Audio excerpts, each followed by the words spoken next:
কি বলছে দেখো, এ বি সি সমকোণী সমদ্বিবাহু ত্রিভুজের সমকোণী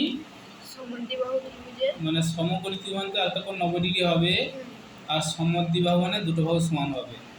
তাহলে এ বি সি কোণ 90 ডিগ্রি, তাহলে বিতে 90 ডিগ্রি কোণ হবে, আর এ বি 7 সেমি মানে অপর একটি বাহু 7 সেমি হবে। দুটো বাহু সমান হবে তো, তাহলে একটি বাহু 7 মানে অপর একটি 7 সেমি।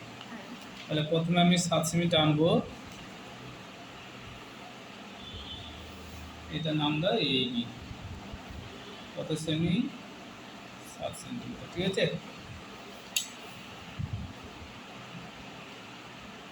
সমকোণী ত্রিভুজ বলেছে, তাহলে মাঝখানে কি আছে,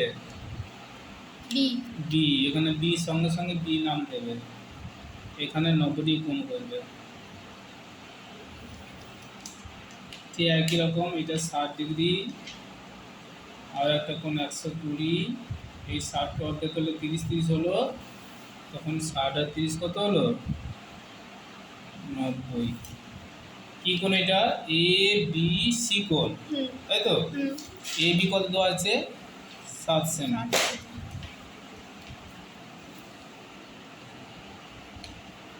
দেখো এ বি 7 সেমি নিলাম, এ বি 7 সেমি, এখানে এ বি দেবে, এ দেবে এখানে।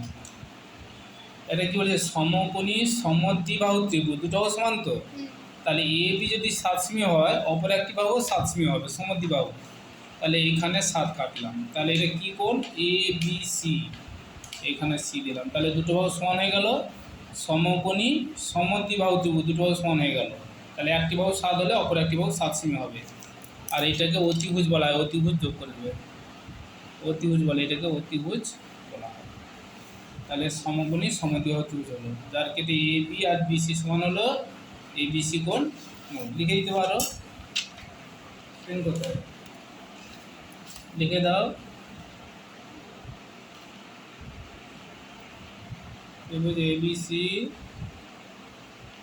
অঙ্কন করা হলো,